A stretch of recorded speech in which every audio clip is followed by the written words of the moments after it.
Assalamualaikum warahmatullahi wabarakatuh. Perkenalkan, nama saya Diki Ramadan dari kelompok program perancangan database penginapan yang akan menjelaskan beberapa topik atau poin yang akan dipresentasikan dalam video kali ini. Sebelum itu, perkenalkan saya untuk membacakan anggota dari kelompok kami ini. Yang pertama ada Alfian Ibnu Farhan, yang kedua ada Riko Ramadan, yang ketiga ada Diki Ramadan, saya sendiri, yang keempat, yang terakhir ada Muhammad Iqmal Ikhwan. Ini adalah tampilan daftar isi. Yang pertama ada pendahuluan. Yang kedua nanti ada pembahasan landasan teori. Yang ketiga ada pembahasan. Yang keempat, yang terakhir penutup. Baik, tanpa menunggu dan berbicara panjang lebar, kita akan lanjut ke pembahasan yang pertama. Dalam era globalisasi saat ini, sistem informasi manajemen merupakan bagian yang tak terpisahkan dari suatu organisasi di mana sistem informasi yang menghasilkan hasil keluaran atau output dengan menggunakan masukan input dan berbagai proses yang diperlukan untuk memenuhi tujuan tertentu dalam suatu kegiatan manajemen. Database Management System merupakan perangkat lunak yang dapat digunakan untuk mendefinisikan, menciptakan, mengelola, dan mengendalikan pengaksesan basis data. Tujuan dari basis data management system adalah menyediakan lingkungan yang nyaman dan efisien untuk penyimpanan dan pengambilan dari basis data. Sebuah sistem informasi yang efektif menyediakan informasi yang akurat, tepat waktu, dan relevan bagi penggunanya, sehingga dapat digunakan untuk pengambilan keputusan. Sebagai contoh, kami ditugaskan untuk membuat rancangan Logical Relational Structure (LRS) dan Entity Relationship Diagram atau ERD pada sebuah sistem penginapan yang kami tuangkan ke dalam makalah ini yang berjudul Perancangan Basis Data Penginapan. Rumusan masalah.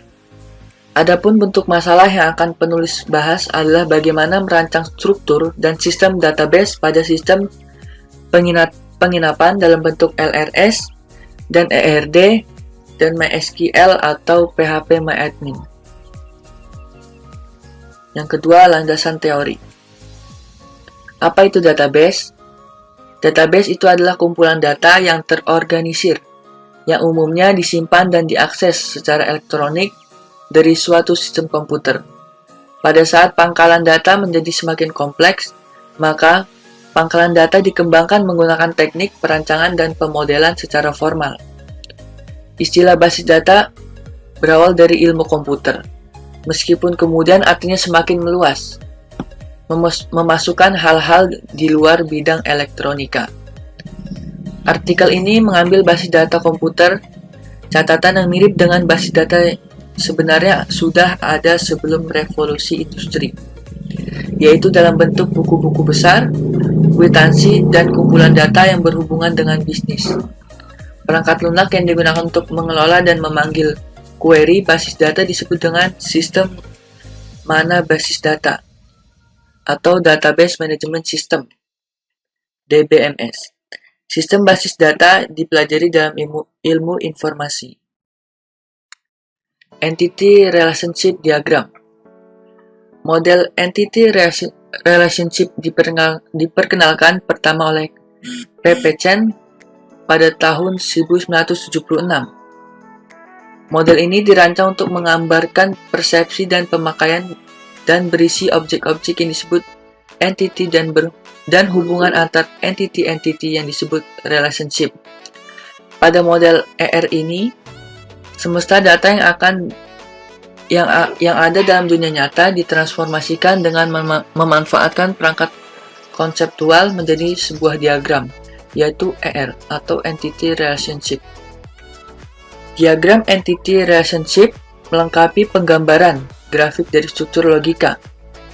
Dengan kata lain, diagram ER menggambarkan arti dari aspek data seperti bagaimana entity-entity atau atribut-atribut dan relationship disajikan. Logical Record Structure. Berikut adalah pengertian logical record struktur menurut para ahli. Yang pertama ada Lestari tahun 2013. LRS dibentuk dengan nomor tipe record. Beberapa tipe record digambarkan oleh kotak 4 persegi panjang dan dengan nama yang unik. Yang kedua ada Hasugian dan Sidik pada tahun 2012. LRS adalah sebuah model sistem yang digambarkan dengan sebuah diagram ER. Akan menggunakan pola atau aturan permodelan tertentu dalam kaitannya dengan konvensi ke LRS. Yang ketiga ada menurut Krohnke tahun 2006. Representasi dari struktur record pada tabel-tabel yang terbentuk dari hasil relasi antar himpunan entitas dibentuk dengan nomor dan tipe record. Beberapa tipe record digambarkan oleh kotak 4 persegi panjang dan dengan nama yang unik. Perbedaan LRS dan ERD adalah nama dan tipe record. Berada di luar field, tipe record ditempatkan. LRS terdiri dari link-link di antara tipe record. Link ini menunjukkan arah dari suatu tipe record lainnya. Banyak link dari LRS yang diberi tanda field, yang kelihatan pada kedua link tipe record. Penggambaran LRS mulai dengan menggunakan model yang dimengerti. Baik, untuk pembahasan selanjutnya akan dipresentasikan oleh Alfian Ibnu Farhan. Baik, Assalamualaikum warahmatullahi wabarakatuh. Di sini saya akan melanjutkan pembahasan materi selanjutnya, yaitu bab 3, pembahasan. Yang pertama ada konsep logis database. Untuk membuat rancangan struktur dan sistem basis data pada proses penginapan ini, diperlukan analisa terhadap proses penginapan untuk menentukan enterprise, entitas atau entity, dan atribut pada struktur database penginapan kamar ini. Dari hasil analisa basis data terhadap proses penginapan pada tahap selanjutnya, kami membuat struktur hubungan atau relationship setiap entitas yang saling berhubungan atau mempunyai keperluan terhadap entitas lainnya. Maka terbentuklah tabel relasi seperti ini,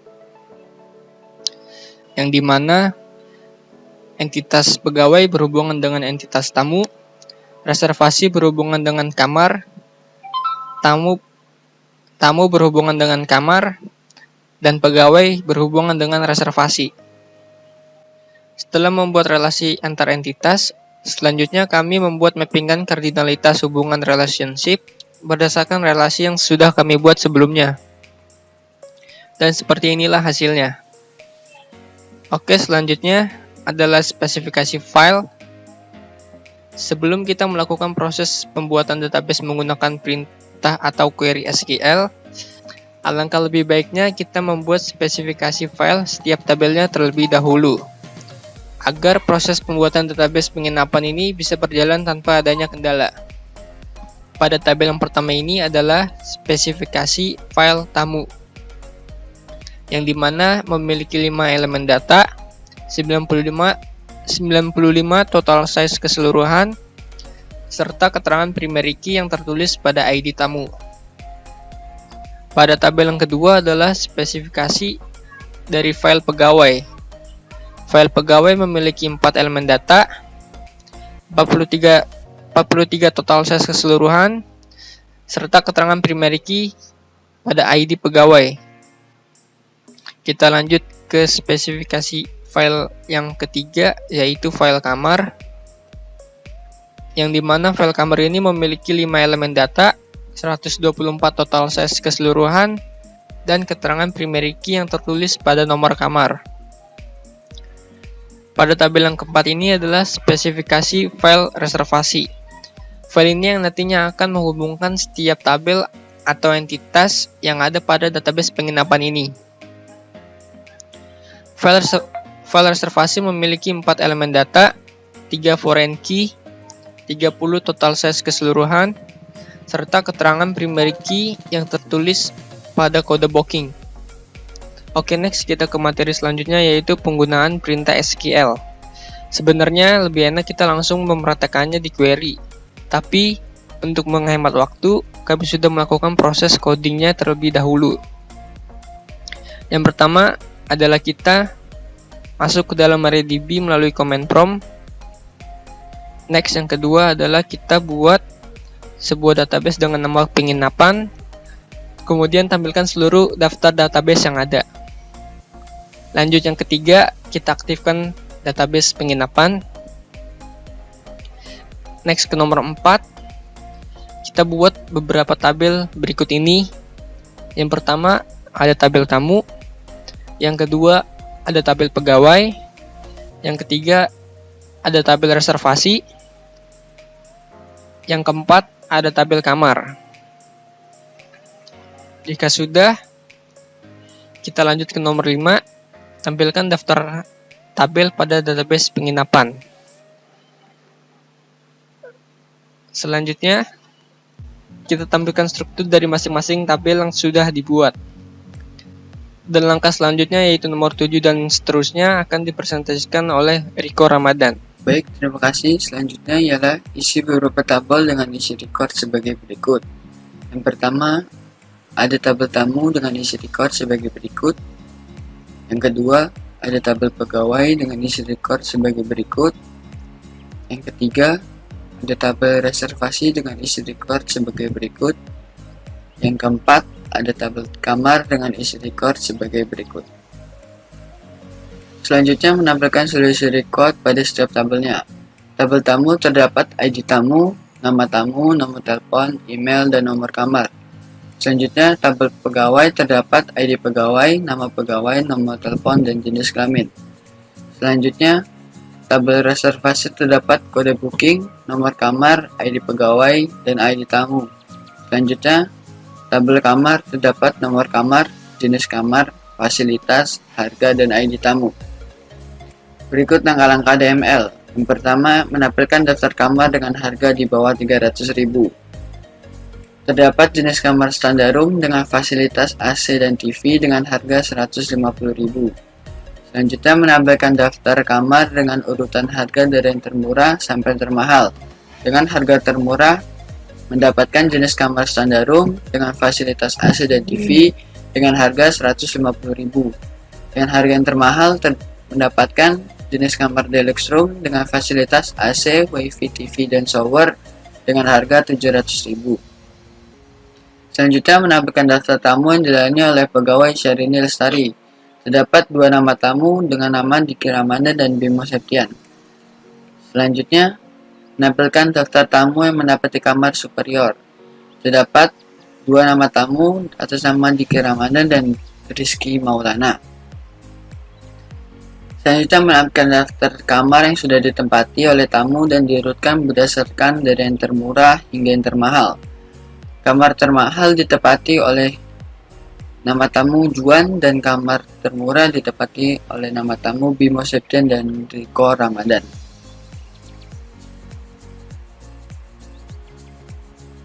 Kesimpulan dari presentasi kami ialah yang pertama, mahasiswa dapat memahami dan merancang struktur dasar database dengan menggunakan ERD dan LRS. Kedua, pengelolaan data dapat dilakukan dengan cepat. Hal ini dirasakan lebih menguntungkan jika dibandingkan dengan sistem manual. Yang ketiga, akan diperoleh informasi yang cepat, tepat, akurat, dan handal, sehingga akan memberikan pelayanan yang baik kepada konsumen maupun dalam pengambilan keputusan bagi pihak manajemen. Yang keempat, penyimpanan data di dalam media komputer akan lebih hemat dan aman, serta dapat digunakan berkali-kali dan dapat diperbarui isinya. Yang kelima, data mudah diakses dan disimpan serta mudah dipertanggungjawabkan. Demikian presentasi dari kelompok kami mengenai perancangan database penginapan. Apabila ada kesalahan dan kekurangan dari penyampaian materi dari kelompok kami, mohon dimaafkan. Terima kasih. Wabillahi taufiq wal hidayah. Wassalamualaikum warahmatullahi wabarakatuh.